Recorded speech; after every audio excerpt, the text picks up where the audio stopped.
बहुत धन्यवाद। माननीय श्री इमरान प्रतापगढ़ी जी 15 मिनट। धन्यवाद सभापति महोदय। कभी सुदामा पांडे धूमिल जी ने कहा था कि एक आदमी रोटी बेलता है, एक आदमी रोटी खाता है, एक तीसरा आदमी भी है जो न रोटी बेलता है न रोटी खाता है, वो सिर्फ रोटी से खेलता है। वो तीसरा आदमी कौन है? मेरे देश की संसद मौन है। सभापति महोदय, वो भी क्या दिन थे जब संसद में देश का बजट पेश होता था तो देश की सड़कें ठहर जाया करती थीं। रेल बजट पेश होता था तो लोगों की उम्मीदें रेल के डिब्बों की तरह पटरियों पर दौड़ने लगती थीं। पूरा देश धड़कने रोक करके वित्त मंत्री और रेल मंत्री को सुना करता था। अफसोस, अब बजट पेश हो जाता है, मीडिया चैनल सरकार का महिमा मंडन करते हैं और बेचारी जनता बजट के आंकड़ों के शब्द जाल में उलझी हुई महीनों बाद समझ पाती है कि उसका तो फिर से कट गया। सभापति महोदय, पिछले 2 साल अमृतकालीन बजट पेश किए गए और इस बार एक नई शब्दावली गढ़ी गई है, तुष्टीकरण बनाम संतुष्टीकरण का बजट। सभापति महोदय, सुनने में कितना अलंकारिक लगता है ये शब्द। सोच रहा हूं देश की वित्त मंत्री और प्रधानमंत्री जी से पूछूं कि आखिर किसकी संतुष्टि?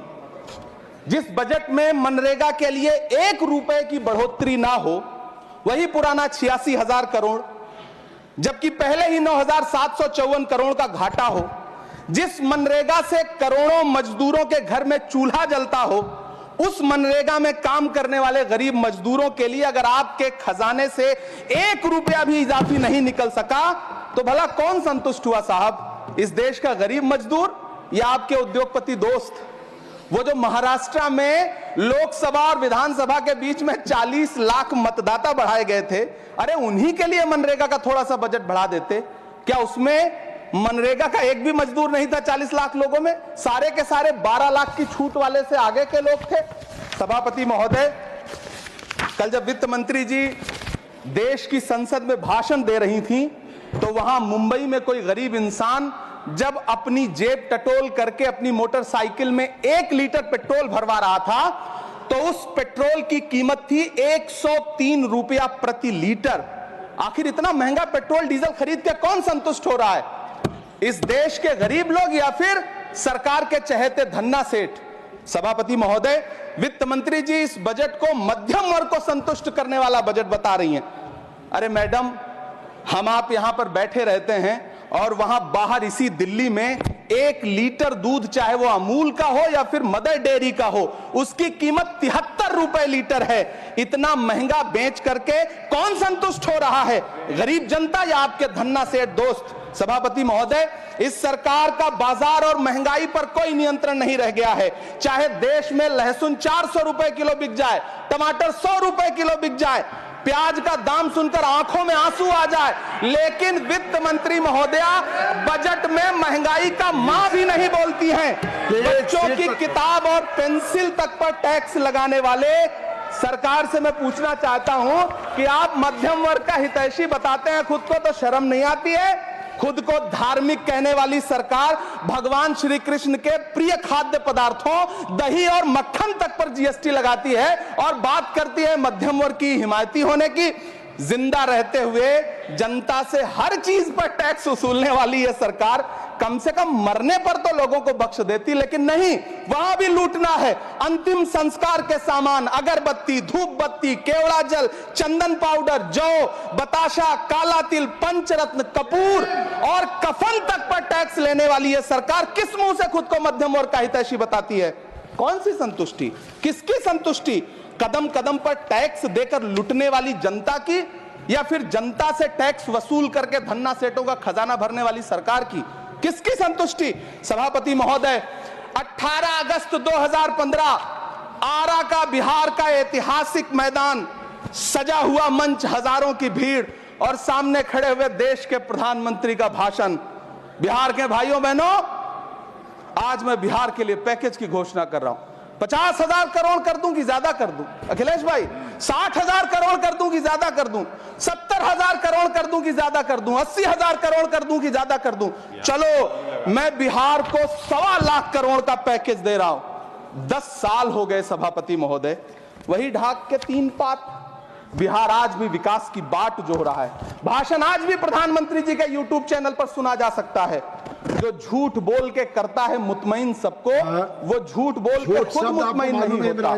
सभापति महोदय, ये तो राहुल जी का असर है। कौन सा शब्द सर, कौन सा शब्द? झूठ। ठीक है सर, मिथ्या बोल करके, जो मिथ्या बोल के करता है मुतमईन सबको, वो मिथ्या बोल के खुद मुतमईन नहीं होता। ये राहुल जी का असर है। जो मखाना बोर्ड की घोषणा हुई, अखिलेश जी आपको याद होगा, भारत जोड़ो न्याय यात्रा में 30 जनवरी 2024 को बिहार के रंगभूमि मैदान में राहुल गांधी जी का पूर्णिया में भाषण था और उसमें मखाना को लेकर उन्होंने आवाज उठाई थी। ये उनका असर है कि आपको मखाना बोर्ड बनाना पड़ा, वरना तो आप मैखाना बोर्ड बनाने वाले लोग हैं। सभापति महोदय, बिहार को झूठे पैकेज और चुनावी दिलासे देना बंद करिए।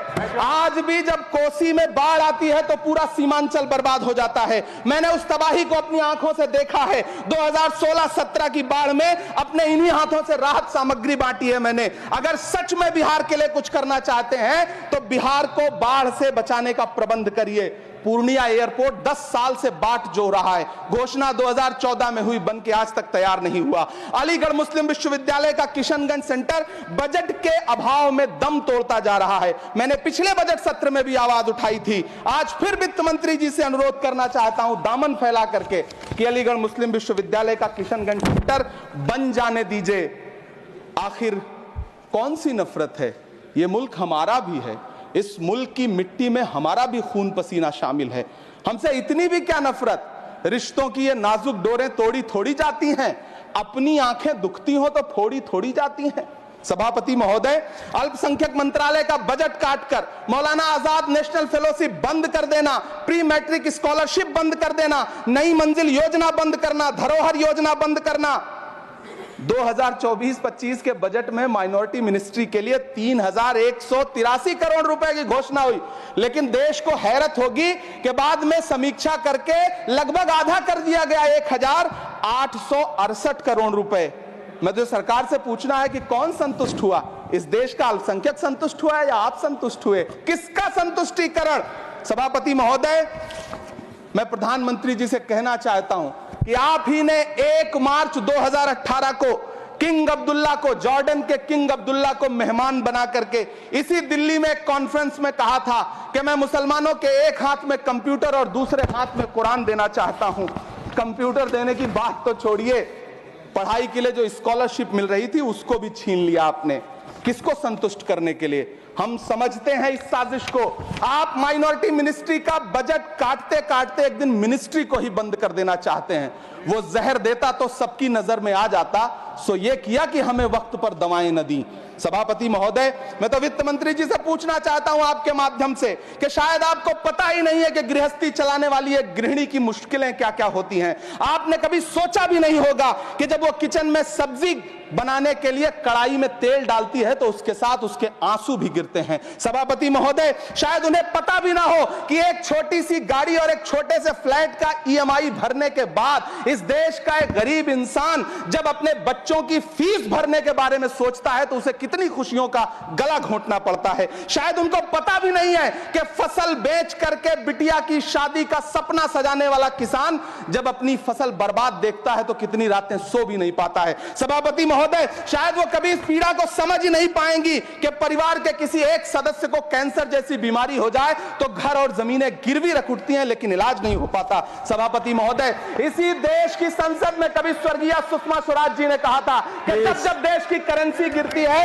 तब देश की प्रतिष्ठा गिरती है। एक तरफ कोलंबिया जैसा छोटा सा देश और उसके प्रधानमंत्री गुस्तावो पेत्रो खड़े हैं जो कोलंबिया के नागरिकों को हथकड़ी लगाकर लाने वाले जहाज को अमेरिका बैरंग वापस लौटा दे रहे हैं, और दूसरी तरफ हमारे प्रधानमंत्री जी खड़े हैं जो बेड़ी और हथकड़ी लगा करके लाए गए बेटों के अपमान पर एक शब्द नहीं बोल रहे।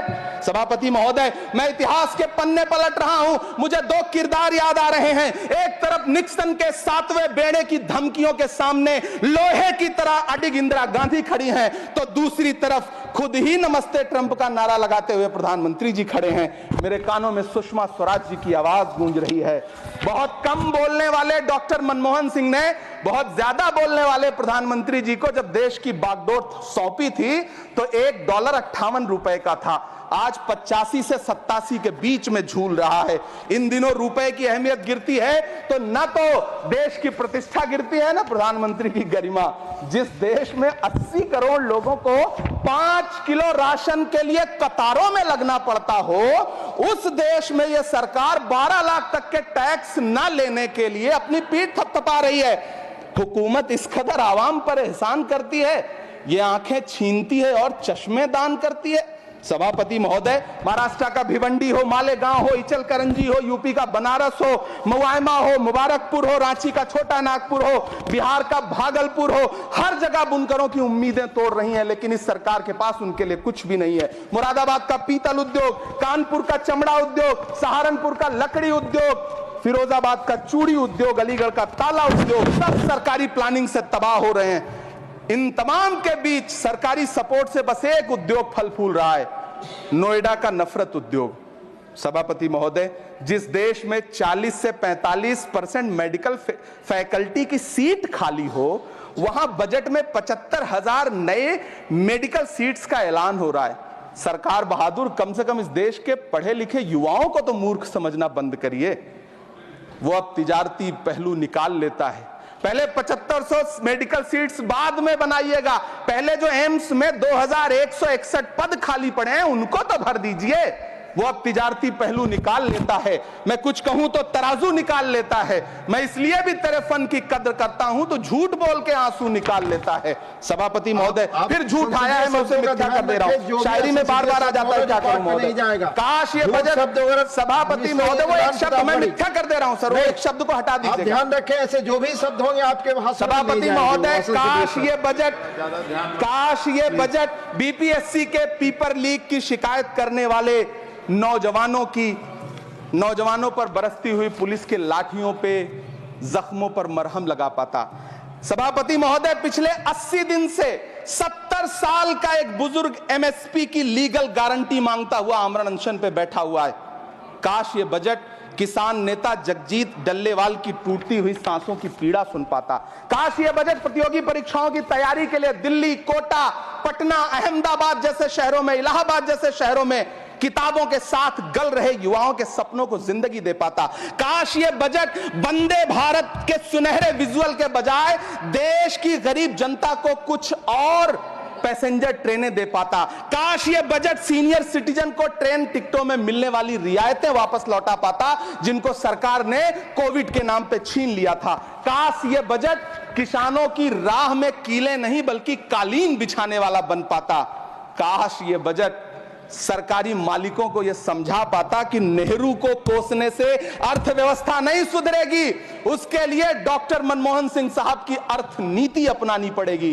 पिछले 11 साल से नेहरू जी को कोस रहे हैं, आखिर कब तक कोसिएगा।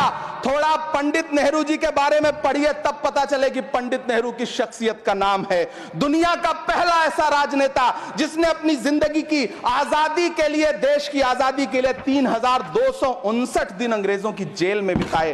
पंडित नेहरू एक ऐसे महान शख्स जिनके पिता पंडित मोतीलाल नेहरू, जिनकी बहन विजय लक्ष्मी पंडित, जिनके बहनोई पंडित रंजीत सीताराम, जिनकी बेटी इंदिरा गांधी, जिनके दामाद फिरोज गांधी, सब ने अंग्रेजों से लड़ते हुए स्वतंत्रता आंदोलन में जेल काटी। आप किस मुंह से उनकी लकीर छोटी करने की बात करते हैं? नहीं कर पाइएगा, 7 जन्मों में नहीं कर पाइएगा, क्योंकि जिस्म की मौत कोई मौत नहीं होती है। जिस्म मिट जाने से इंसान नहीं मर जाते, धड़कने रुकने से अरमान नहीं मर जाते, सांसें थम जाने से ऐलान नहीं मर जाते।